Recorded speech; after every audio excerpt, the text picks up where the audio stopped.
Hello दोस्तों, आप सभी का स्वागत है आपके अपने YouTube चैनल पर। दोस्तों, आज हम पढ़ने वाले हैं एमपी पुलिस कांस्टेबल एग्जाम 2021 की तैयारी के लिए मॉडल सेट पेपर नंबर 72, जिसमें GK, GS, science, current affair और एमपी जीके के महत्वपूर्ण प्रश्न लिए गए हैं, जो कि आने वाली एमपी पुलिस एग्जाम की दृष्टि से बहुत इंपॉर्टेंट है। तो चलिए शुरू करते हैं। लेकिन यदि आपने अभी तक मेरे चैनल को सब्सक्राइब नहीं किया है तो आप मेरे चैनल को सब्सक्राइब कर लीजिए और बेल आइकन की बटन भी जरूर दबा लीजिए, ताकि ऐसे इंपॉर्टेंट एजुकेशनल वीडियो के नोटिफिकेशन आप तक आसानी से पहुंचते रहें। आज का पहला प्रश्न है, हाल ही में मध्य प्रदेश की पहली टेली मेडिसिन हॉस्पिटल किस जिले में बनी है? चार ऑप्शन दिए गए हैं आपको और आपसे पूछा गया है हाल ही में मध्य प्रदेश की पहली टेली मेडिसिन हॉस्पिटल किस जिले में बनी है। तो इसका जो राइट आंसर है दोस्तों, वह है ऑप्शन नंबर 2, जबलपुर में। हाल ही में मध्य प्रदेश की पहली टेली मेडिसिन हॉस्पिटल जबलपुर जिले में बनाई गई है। जबलपुर क्षेत्रफल की दृष्टि से मध्य प्रदेश का सबसे बड़ा संभाग है। यह मध्य प्रदेश का सर्वाधिक साक्षर जिला है। जबलपुर को मध्य प्रदेश की न्यायिक और सांस्कृतिक राजधानी भी कहा जाता है। चलिए आगे बढ़ते हैं अगले प्रश्न की ओर। अगला प्रश्न है हमारा प्रश्न क्रमांक 2, देवी अहिल्या पुरातत्व संग्रहालय कहाँ स्थित है? पूछा गया आपसे देवी अहिल्या पुरातत्व संग्रहालय कहाँ स्थित है। तो इसका जो राइट आंसर है वह है ऑप्शन नंबर 1, महेश्वर में।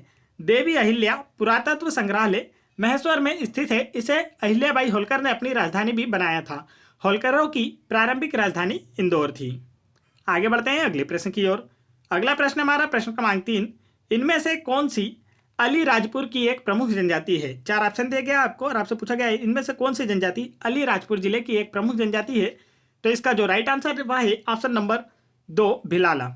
भिलाला अलीराजपुर जिले की एक प्रमुख जनजाति है। अलीराजपुर जिले की साक्षरता दर मध्य प्रदेश में सबसे कम है। अलीराजपुर झाबुआ से अलग होकर 14 मई 2008 को जिले के रूप में अस्तित्व में आया था। चलिए आगे बढ़ते हैं अगले प्रश्न की ओर। अगला प्रश्न हमारा प्रश्न क्रमांक 4, हाल ही में किस राज्य के विधानसभा अध्यक्ष नाना पटोले ने पद से इस्तीफा दिया है? चार ऑप्शन दिए गए हैं आपको और आपसे पूछा गया है हाल ही में किस राज्य के विधानसभा अध्यक्ष नाना पटोले ने अपने पद से इस्तीफा दिया है। तो इसका जो राइट आंसर है वह है ऑप्शन नंबर 3, महाराष्ट्र। हाल ही में महाराष्ट्र राज्य के विधानसभा अध्यक्ष नाना पटोले ने अपने पद से इस्तीफा दिया है। महाराष्ट्र की राजधानी मुंबई। महाराष्ट्र के सीएम उद्धव ठाकरे, जो कि शिवसेना पार्टी से संबंधित हैं। महाराष्ट्र के गवर्नर हैं भगत सिंह कोश्यारी और महाराष्ट्र के चीफ जस्टिस हैं दीपांकर दत्ता। चलिए आगे बढ़ते हैं अगले प्रश्न की ओर। अगला प्रश्न हमारा प्रश्न क्रमांक 5, national viral hepatitis control program का लक्ष्य किस वर्ष तक देश भर में हेपेटाइटिस सी के व्यापक उन्मूलन को प्राप्त करना है? पूछा गया आपसे national viral hepatitis control program का लक्ष्य किस वर्ष तक देश भर में हेपेटाइटिस सी के व्यापक उन्मूलन को प्राप्त करना है। तो इसका जो राइट आंसर है वह है ऑप्शन नंबर 2, 2030 तक। 2030 तक पूरे देश में हेपेटाइटिस सी के उन्मूलन का लक्ष्य रखा गया है। हेपेटाइटिस सी एक संक्रमणशील बीमारी है जो राष्ट्र के लिए एक चुनौती है और यह HBC वायरस से होती है। इसके अलावा टीबी को भारत से 2025 तक पूर्ण रूप से उन्मूलित करने का लक्ष्य रखा गया है। तो आप इसे भी याद रखें, हेपेटाइटिस सी के बारे में पूछा जाता है तो 2030 तक इसका उन्मूलन का लक्ष्य रखा गया है और टीबी बीमारी का उन्मूलन 2025 तक पूर्ण रूप से किए जाने का लक्ष्य रखा गया है। आगे बढ़ते हैं दोस्तों अगले प्रश्न की ओर। अगला प्रश्न हमारा प्रश्न क्रमांक 6, निम्नलिखित में से किस शहर ने हाल ही में हिंदी को न्यायालय की तीसरी आधिकारिक भाषा के रूप में शामिल किया है? पूछा गया आपसे निम्नलिखित में से किस शहर ने हाल ही में हिंदी को न्यायालय की तीसरी आधिकारिक भाषा के रूप में शामिल किया है। तो इसका जो राइट आंसर है वह है option number 3, Abu Dhabi. UAE की राजधानी अबू धाबी में न्यायालय में इस्तेमाल के लिए अंग्रेजी और अरबी के अलावा हिंदी को तीसरी आधिकारिक भाषा के रूप में मान्यता मिली है। यूएई में 26 लाख लोग भारतीय हैं, जो वहाँ की कुल जनसंख्या का 30% है। तो इसे भी आपको याद रखना है। आगे बढ़ते हैं अगले प्रश्न की ओर। अगला प्रश्न है हमारा प्रश्न क्रमांक 7, every vote counts the story of India's election नामक पुस्तक किसके द्वारा लिखी गई है? पूछा गया आपसे every vote counts the story of India's election नामक पुस्तक किसके द्वारा लिखी गई है। तो इसका जो राइट आंसर है वह है option number 2, Naveen Chawla. Every vote counts the story of India's election नामक पुस्तक के राइटर हैं नवीन चावला। इनके द्वारा लिखित अन्य पुस्तक में द मदर टेरेसा प्रमुख है। आगे बढ़ते हैं दोस्तों अगले प्रश्न की ओर। अगला प्रश्न हमारा प्रश्न क्रमांक 8, प्रसिद्ध कंदरिया मंदिर कहाँ स्थित है? पूछा गया आपसे प्रसिद्ध कंदरिया मंदिर कहाँ स्थित है। तो इसका जो राइट आंसर है वह है ऑप्शन नंबर 2, खजुराहो में। प्रसिद्ध कंदरिया मंदिर खजुराहो में स्थित है। खजुराहो के मंदिरों का निर्माण चंदेल राजाओं ने करवाया था। कंदरिया महादेव मंदिर खजुराहो का सबसे बड़ा मंदिर है, जिसकी तुलना भुवनेश्वर के लिंगराज मंदिर से की जाती है। आगे चलते हैं अगले प्रश्न की ओर। अगला प्रश्न हमारा प्रश्न क्रमांक 9। पुस्तक टारगेट 3 बिलियन के लेखक कौन है? पूछा गया आपसे पुस्तक टारगेट 3 बिलियन के लेखक कौन है? तो इसका जो राइट आंसर है वह है option number 1 APJ Abdul Kalam. पुस्तक टारगेट 3 बिलियन के लेखक एपीजे अब्दुल कलाम है। अब्दुल कलाम को मिसाइल मैन ऑफ इंडिया के नाम से भी जाना जाता है। इनकी अन्य प्रमुख पुस्तकें हैं अग्नि की उड़ान, इंडिया 2020 और इग्नाइटेड माइंड्स, जो कि परीक्षाओं में पूछी जाती हैं। तो यह तीनों भी आप याद कर लें। आगे बढ़ते हैं दोस्तों अगले प्रश्न की ओर। अगला प्रश्न हमारा प्रश्न क्रमांक 10। कौन सा कर समाज के गरीब श्रेणी के समुदायों पर बहुत भारी बनता है? पूछा गया आपसे कौन सा कर समाज के गरीब श्रेणी के समुदायों पर बहुत बोझ बनता है। सॉरी, यहाँ पर बोझ शब्द नहीं लिखा गया है। तो इसका जो राइट आंसर है वह है ऑप्शन नंबर 2 अप्रत्यक्ष कर। अप्रत्यक्ष कर समाज के गरीब समुदाय पर बोझ बनता है। अप्रत्यक्ष कर के उदाहरण हैं सेवा कर, निगम कर, बिक्री कर, सीमा शुल्क इत्यादि। चलिए आगे बढ़ते हैं अगले प्रश्न की ओर। अगला प्रश्न हमारा प्रश्न क्रमांक 11। कृषि के संबंध में बारानी शब्द का क्या अर्थ है? पूछा गया आपसे कृषि के संबंध में बारानी शब्द का क्या अर्थ है? तो इसका जो राइट आंसर है दोस्तों वह है ऑप्शन नंबर 2 सूखी खेती। कृषि के शब्द में बारानी शब्द का अर्थ होता है सूखी खेती। यह पद्धति शुष्क भूमियों के लिए उपयोगी है। जहां 75 सेंटीमीटर से भी कम वर्षा होती है वहां इस पद्धति का उपयोग किया जाता है। चलिए आगे बढ़ते हैं अगले प्रश्न की ओर। अगला प्रश्न हमारा प्रश्न क्रमांक 12। निम्नलिखित में से किस क्षेत्र ने अपने संतरों के उत्पादन के लिए भौगोलिक संकेत जीआई टैग प्राप्त किया है? पूछा गया आपसे निम्नलिखित में से किस क्षेत्र ने अपने संतरों के उत्पादन के लिए जीआई टैग प्राप्त किया है? तो इसका जो राइट आंसर है वह है ऑप्शन नंबर 1 कुर्ग। नागपुर के संतरा तथा कुर्ग के संतरा को जीआई टैग मिला है और जीआई टैग की शुरुआत वर्ष 2004 से की गई थी, इसे आपको याद रखना है। और सर्वप्रथम जीआई टैग दार्जिलिंग की चाय को दिया गया था। आगे बढ़ते हैं दोस्तों अगले प्रश्न की ओर। अगला प्रश्न है हमारा प्रश्न क्रमांक 13।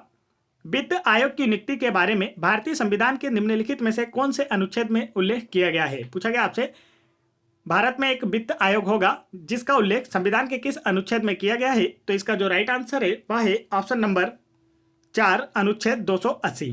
वित्त आयोग की नियुक्ति के बारे में भारतीय संविधान के अनुच्छेद 280 में उल्लेख किया गया है।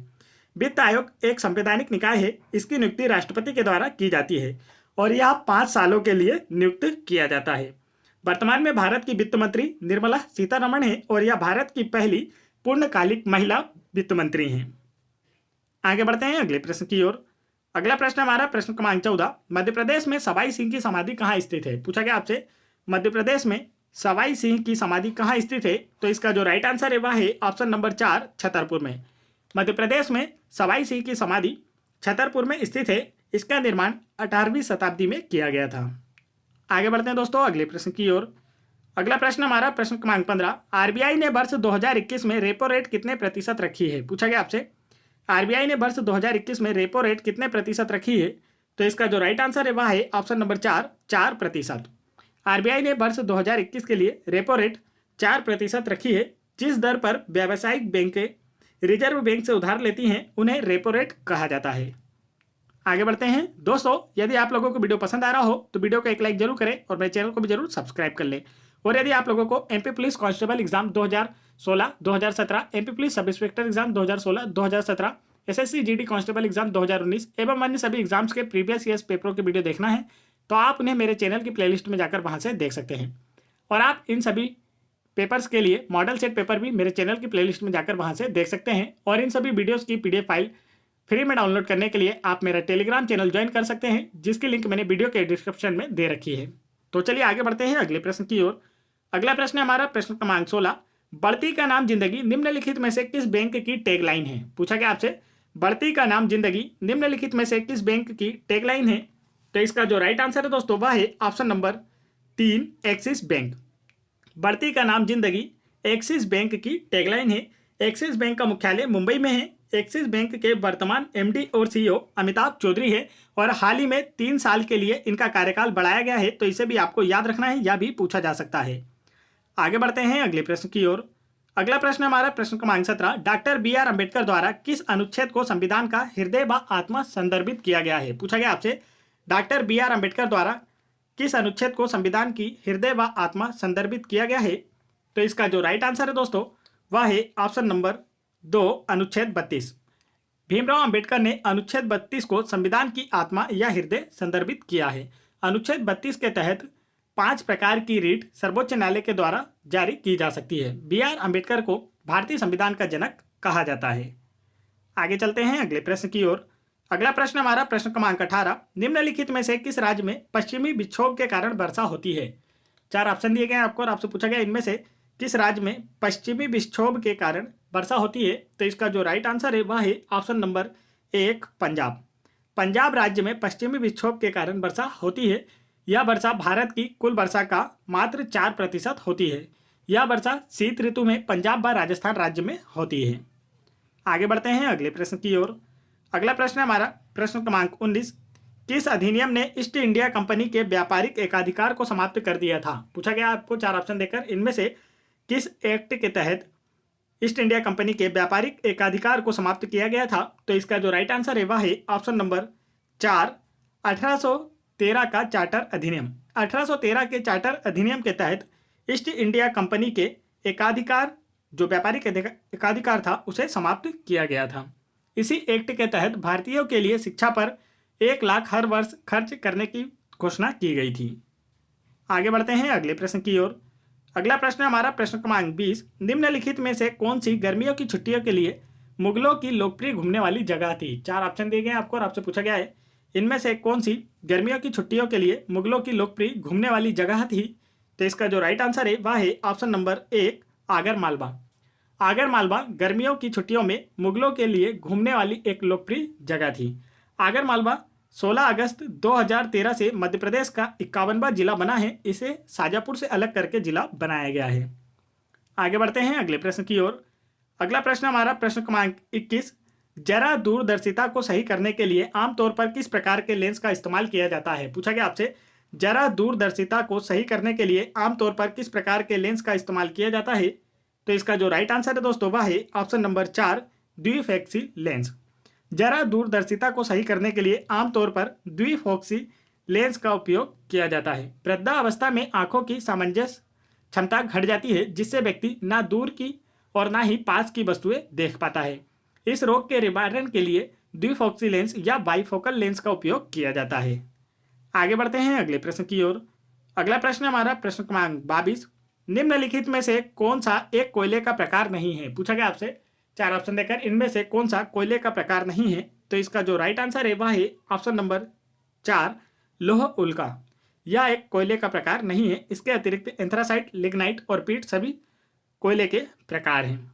कोयला 4 प्रकार का होता है, एंथ्रासाइट, बिटुमिन्स, लिग्नाइट एवं पीट। इसमें सर्वोच्च कोटि का कोयला एंथ्रासाइट होता है। भारत में अधिकांश कोयला बिटुमिन्स प्रकार का पाया जाता है। लिग्नाइट को भुजा हुआ कोयला भी कहा जाता है। आगे बढ़ते हैं दोस्तों अगले प्रश्न की ओर। दोस्तों यदि आपने अभी तक वीडियो को लाइक नहीं किया है तो वीडियो को एक लाइक जरूर कर दें। अगला प्रश्न हमारा प्रश्न क्रमांक 23। लिक्विड इन ग्लास थर्मामीटर में आमतौर पर उपयोग किए जाने वाले तरल पदार्थों में से एक खालिस्तान है। 4 ऑप्शन दिए गए आपको और आपसे पूछा गया है लिक्विड इन ग्लास थर्मामीटर में आमतौर पर उपयोग किए जाने वाले तरल पदार्थों में से एक कौन सा है? तो इसका जो राइट आंसर है वह है option number 1 alcohol. Liquid in glass thermometer में आमतौर पर उपयोग किए जाने वाले तरल पदार्थों में से एक एल्कोहल है। -39 डिग्री सेंटीग्रेड ताप पर पारा जम जाता है, अतः इससे नीचे के या निम्न ताप मापने के लिए एल्कोहल तापमापी का उपयोग किया जाता है क्योंकि एल्कोहल -115 डिग्री सेंटीग्रेड पर जमता है। चलिए आगे बढ़ते हैं अगले प्रश्न की ओर। अगला प्रश्न हमारा प्रश्न क्रमांक 24। अल्ट्रासोनिक ध्वनियाँ वे ध्वनियाँ होती है जिनकी आवृत्तियाँ होती हैं। 4 ऑप्शन दिए गए आपको और आपसे पूछा गया है इनमें से कितनी आवृत्ति से अधिक आवृत्ति की ध्वनियों को अल्ट्रासोनिक ध्वनियाँ कहा जाता है? तो इसका जो राइट आंसर है वह है ऑप्शन नंबर 2 20 किलो हर्ट्ज से अधिक आवृत्ति। 20,000 हर्ट्ज या 20 किलो हर्ट्ज से अधिक आवृत्ति वाली ध्वनियों को अल्ट्रासोनिक ध्वनियाँ कहा जाता है। 20,000 हर्ट्ज से ऊपर की आवृत्ति वाली तरंगों को पराश्रव्य तरंगे कहते हैं। मनुष्य के कान इन्हें नहीं सुन सकते हैं परंतु कुछ जानवर जैसे कुत्ता, बिल्ली इन्हें सुन सकते हैं। चलिए आगे बढ़ते हैं अगले प्रश्न की ओर। अगला प्रश्न हमारा प्रश्न क्रमांक 25। केंद्रीय पशु चिकित्सा अनुसंधान संस्थान कहाँ स्थित है? पूछा गया आपसे केंद्रीय पशु चिकित्सा अनुसंधान संस्थान कहाँ स्थित है? तो इसका जो राइट आंसर है दोस्तों वह है ऑप्शन नंबर 1 उत्तर प्रदेश में। केंद्रीय पशु चिकित्सा अनुसंधान संस्थान उत्तर प्रदेश में स्थित है। केंद्रीय पशु चिकित्सा अनुसंधान केंद्र इज्जत नगर बरेली उत्तर प्रदेश में स्थित है। उत्तर प्रदेश की राजधानी है लखनऊ। उत्तर प्रदेश के सीएम है योगी आदित्यनाथ। उत्तर प्रदेश की गवर्नर हैं आनंदीबेन पटेल। चलिए आगे बढ़ते हैं अगले प्रश्न की ओर। अगला प्रश्न हमारा प्रश्न क्रमांक 26। काली मिर्ची पादप एक खालिस्तान है। 4 ऑप्शन दिए गए आपको और आपसे पूछा गया है काली मिर्च का जो पादप होता है वह कैसा होता है? तो इसका जो राइट आंसर है दोस्तों वह है ऑप्शन नंबर 2 लता। काली मिर्च का पादप एक प्रकार की लता होती है। काली मिर्च एक प्रकार का मसाला है। वर्तमान में कर्नाटक में काली मिर्च का सर्वाधिक उत्पादन होता है। चलिए आगे बढ़ते हैं अगले प्रश्न की ओर। अगला प्रश्न है हमारा प्रश्न क्रमांक 27। कौन सी दवा टाइफाइड उपचार में लगती है? पूछा गया आपको 4 ऑप्शन देकर इनमें से किस दवा का उपयोग टाइफाइड के उपचार में किया जाता है? तो इसका जो राइट आंसर है वह है ऑप्शन नंबर 4 क्लोरोमाइसेटिन। क्लोरोमाइसेटिन दवा का उपयोग टाइफाइड उपचार में किया जाता है। टाइफाइड रोग से आंत प्रभावित होती है। आगे बढ़ते हैं अगले प्रश्न की ओर। अगला प्रश्न हमारा प्रश्न क्रमांक 28। नीला थोथा क्या है? पूछा गया आपको 4 ऑप्शन देकर नीला थोथा क्या है? तो इसका जो राइट आंसर है वह है option number 1 copper sulphate. Copper sulphate को नीला थोथा या तूतिया कहा जाता है। इसका रासायनिक सूत्र जो होता है CuSO4 होता है। तो इसे भी आप याद रखें, इसका सूत्र भी पूछा जाता है। आगे बढ़ते हैं दोस्तों अगले प्रश्न की ओर। अगला प्रश्न हमारा प्रश्न क्रमांक 29। क्लोरोफॉर्म बनाने के लिए निम्नलिखित में से क्या उपयोग में लाया जाता है? पूछा गया आपको 4 ऑप्शन देकर क्लोरोफॉर्म बनाने के लिए निम्नलिखित में से क्या उपयोग में लाया जाता है? तो इसका जो राइट आंसर है वह है ऑप्शन नंबर 2 मीथेन। क्लोरोफॉर्म बनाने के लिए मीथेन का उपयोग किया जाता है। इसका रासायनिक सूत्र CHCl3 होता है। इसका प्रयोग निश्चेतक के रूप में किया जाता है और इसका जो रासायनिक नाम है वह ट्राइक्लोरोमीथेन होता है। चलिए आगे बढ़ते हैं अगले प्रश्न की ओर। अगला प्रश्न हमारा प्रश्न क्रमांक 30। निम्नलिखित में से कौन सा तत्व स्वतंत्र अवस्था में नहीं पाया जाता है? 4 ऑप्शन दिए गए आपको और आपसे पूछा गया इनमें से कौन सा तत्व स्वतंत्र अवस्था में नहीं पाया जाता है? तो इसका जो राइट आंसर है वह है ऑप्शन नंबर 3 फास्फोरस। फास्फोरस तत्व स्वतंत्र अवस्था में नहीं पाया जाता है। फास्फोरस का जो परमाणु क्रमांक होता है वह 15 होता है और इसका जो प्रतीक चिन्ह है वह P होता है। फास्फोरस पौधे और पशु पोषण के लिए एक आवश्यक तत्व है। इसका उपयोग उर्वरक के रूप में किया जाता है। आगे बढ़ते हैं दोस्तों यहाँ पर मैंने आप लोगों के लिए क्विज रखी हुई है जिसका आंसर आप लोगों को मुझे कमेंट करके बताना है। आज की क्विज है हरदा जिले की प्रसिद्ध तेली की सराय कहाँ स्थित है?